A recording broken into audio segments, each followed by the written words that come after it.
Man, it's been a while since we last talked about a Kingdom Hearts 3 mod, but has the wait been worth it? This is, without a doubt, one of the most well-made, coolest mods for the game we've talked about in some time. As a fan of Final Fantasy VII, especially the remake, this hits so hard.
This is an incredibly well-made custom form for Kingdom Hearts 3, reintroducing the greatest Keyblade of all time, Fenrir, with Buster form. This moveset was created by David RM, who has possibly created the most impressive and fun to use custom form for Kingdom Hearts 3. That's high praise considering that there are a lot of cool, really well-made custom forms for this game. It basically takes Cloud's moveset from Final Fantasy VII Remake with all of the animations and inputs it here into Kingdom Hearts, and it's truly baffling how well it works and how fun it is to use. But what's impressive about this is it introduces some further mechanics to the combat system, providing some further depth. It's one thing to make a custom form, but when modders start implementing their very own unique custom systems into the game, similar to Sora 101 Ven's Shortcut EX system that's a part of his Remember mod, it provides a demonstration of what extra mechanics could potentially be added into a Kingdom Hearts game in the future. I'm looking at you, Kingdom Hearts 4. Now before we break this down, I also decided to add in a little bit of extra Final Fantasy VII Remake flavor,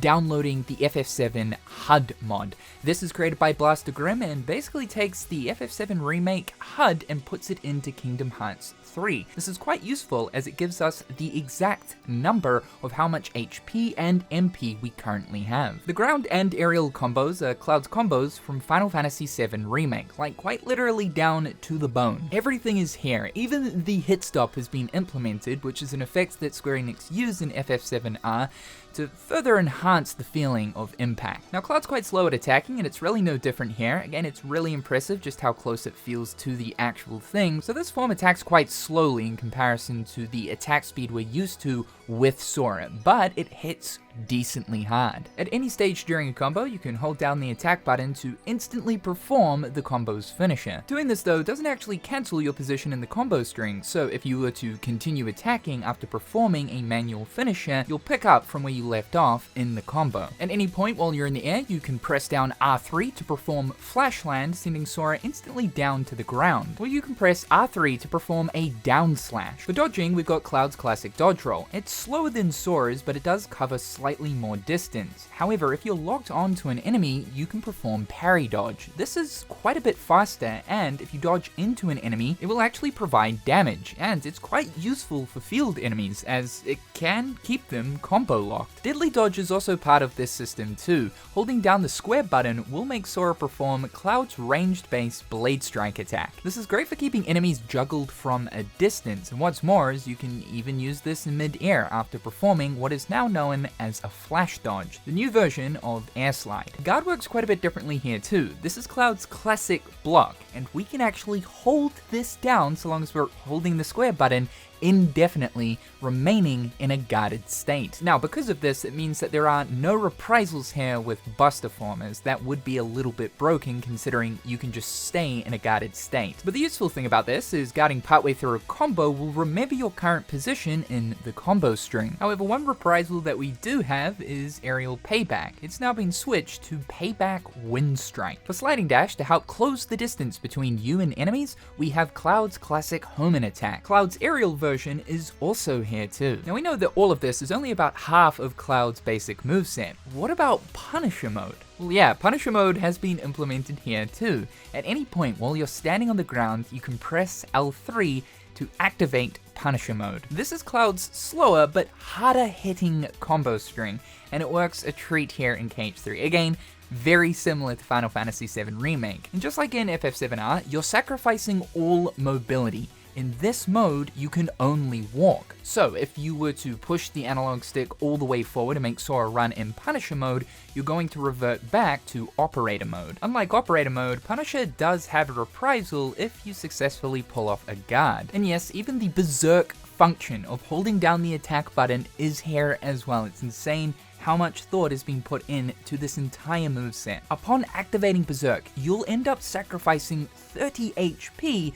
but you'll gain 10 focus points. And this effect can stack. You can keep using Berserk in order to lose HP but gain FP. And focus points are incredibly important to the way this form works. Not only are you sacrificing mobility while in Punisher, but you're also gaining less focus points. So why are focus points important here? We know that in Final Fantasy VII Remake there is the ATB system, which slowly regenerates over time or builds quicker when you land normal hits. And ATB is used to activate special abilities. Well, it's the same deal here. This is known as FTB, Focused Time Battle. This mechanic is actually quite similar to the Refocus overhaul, or again Sora 101 Ven's Remember moveset, where focus isn't just a resource for shotlocks, but rather special abilities. And just like in FF7, FTB will passively regenerate, or upon landing hits will build the gauge back quicker. So at any point during a combo, you can hold down L1 to bring up a new set of special abilities. These are the same attack abilities that we see Cloud use in FF7R. And by the way, activating this new L1 menu completely slows down time. This is sort of meant to mimic the same thing that happens in FF7 when you bring up the command menu to select abilities or items or switch party members. This in itself is actually really fun to play around with to get some really cool cinematic shots partway through a fight. We've got Cloud's famous Braver attack, jumping into the air and then slamming down. This can be used on the ground or in midair. Triple Slash is also here,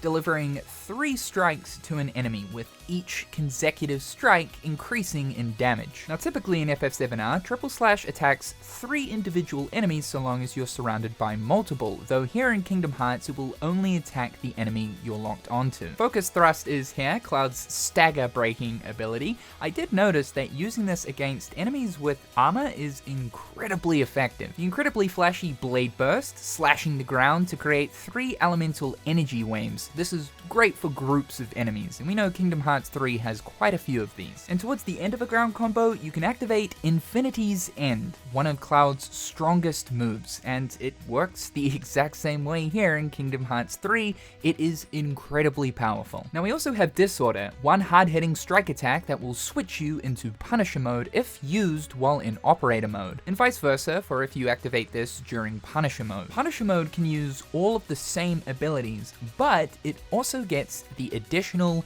Prime mode, so even Prime mode is here. Prime mode is both faster and stronger than Punisher mode. It also has teleporting capabilities. For enemies that are locked on from a distance, you'll pretty much zip straight to them. Prime also accumulates FP a lot faster than normal Punisher mode, and it also has an enhanced version of Berserk known as Super Berserk. Working the same way, holding down the attack button partway through a combo will trigger Sora to perform the heavy-hitting 3-part attack. Now the cost of this version of Berserk is a little bit riskier. You'll have to sacrifice 60 HP to pull this off, though you do now get 20 FP back rather than 10. This is probably where we should talk about the magic system, because both Punisher and Prime mode enhance magic. Casting magic while you're in Buster form works the exact same way Cloud casts magic. It's quite slow. We've got the exact same cast animation here. However, magic will be cast quicker if you're in Punisher mode and instantly if you're in Prime mode. However, we've even got some brand new abilities here for magic. So whenever you're in the process of about to cast a spell, you can hold down L1 to gain access to 4 new magic abilities known as white magic. Bravery spawns an electrical barrier around Sora, and any enemies that come in contact with it will be constantly damaged. Haste will increase both movement and attack speed. Mana Wall will create a barrier around Sora that blocks absolutely all attacks, apart from unblockables. And we've got regen. This one's pretty self-explanatory. You'll regen health every so often. Now, it's not just magic and cool new attack abilities, we've also got dodging abilities. Whenever you perform a dodge, you can hold down L1 to get access to Wildfire, Snow Flurry, Static Shock, and Wind Current.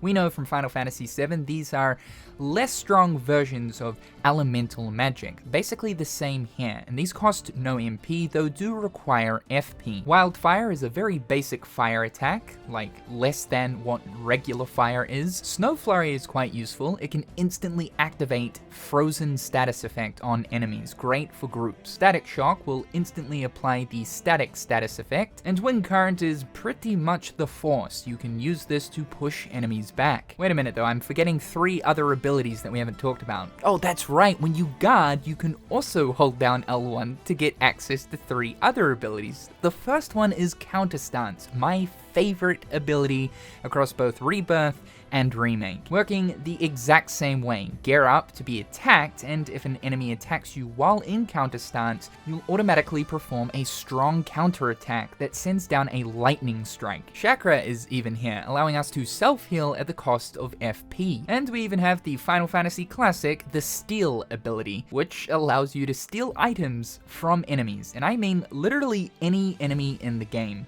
Normal field enemies, or even bosses. I tested this out to see if, like, I don't know, for whatever reason, the mod author David here decided to make unique steal loot tables for each individual enemy. And no, that's not the case, because that would just be incredibly time consuming. It is basically random for whatever enemy you're stealing from. For instance here, I managed to pull a ribbon from Xemnas. This guy also had a fish dish stashed in his back pocket. I don't know what this guy's doing running around with restaurant quality food. I think the drop table for stealing is anything in the game, though I have to imagine that you probably can't get things like keyblades or game-breaking items. But normal usables and synthesis, along with even equipment and accessories, are all part of this drop table. Shotlock is also different here too. The partial lock-on shotlock is refocus, allowing us to sacrifice our MP in order to get back FP, and considering that the core of Buster form revolves around FP,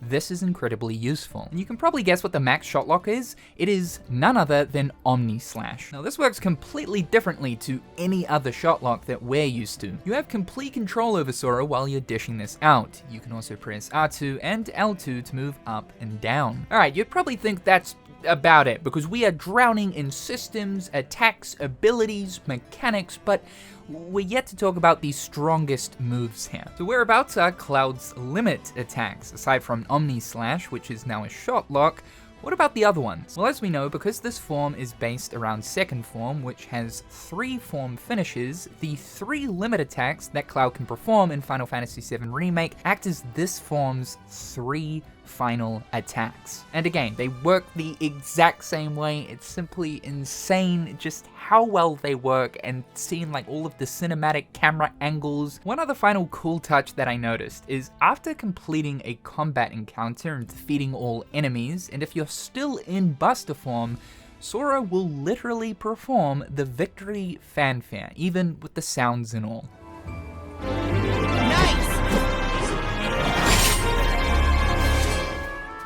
Now, if you wanted to notch this entire experience up by just a bit, give you a little bit more flavor here, you could download the Cloud Strife Model Swap mod created by Chris Shade. It includes most of Cloud's iconic variants pertaining to each of the different forms that Sora takes on throughout Kingdom Hearts 3. Having this installed on top of the Buster Form mod and the Final Fantasy VII Remake HUD mod basically gives you a Cloud experience in Kingdom Hearts 3. Honestly though, just with like all of the attention to detail, all of the systems and the new mechanics, on top of how well the animations work from Final Fantasy VII Remake into Kingdom Hearts 3 and how they've been implemented, this is genuinely one of the best custom forms for the game. David has done a simply phenomenal job here. And it goes to show that Kingdom Hearts 3 modding is on a completely different level. The fact that we're starting to introduce entire new game systems and experiences is the stuff